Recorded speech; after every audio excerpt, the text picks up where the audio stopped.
At the end of yesterday's Baptist brief, SBC messengers had voted to defeat President Charles Stanley's out-of-order ruling on the Slatton Amendment, thus putting it back on the floor. James Slatton's amendment proposed that messengers reject the Committee on Committees nominees for the Committee on Boards in favor of an alternate slate consisting of the presidents of the state conventions and the state Women's Missionary Union organizations. In the Fundamentalist Takeover in the Southern Baptist Convention, A Brief History, Rob James and Gary Leeser write, when the convention reconvened that evening, Stanley ruled that SBC Bylaw 16 prevented the messengers from amending the committee's slate of nominees, so Slatton was not allowed to bring his amended slate to the floor. Multiple cries of "point of order" broke out at microphones. Some wanted to appeal Stanley's ruling, but as the video record makes clear, write James and Leeser, Stanley moved quickly to force a vote and refused to recognize anyone with contrary views.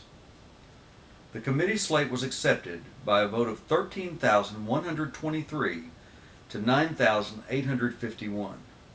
Convention Secretary Lee Porter observed that about 4,000 more ballots were cast than there appeared to be people in the hall. Porter still stands by his observation.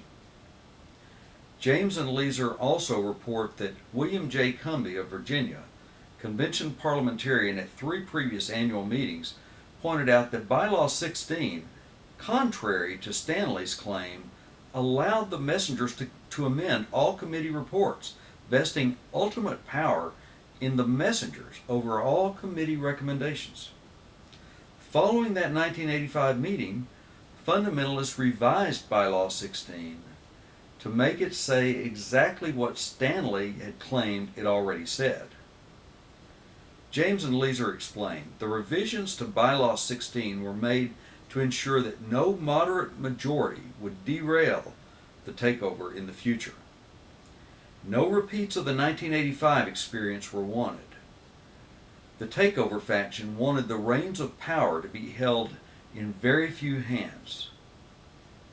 The grassroots were not allowed to have input.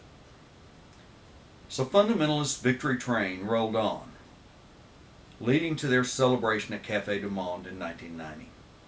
Total power and control of the SBC, their objective all along, was now theirs.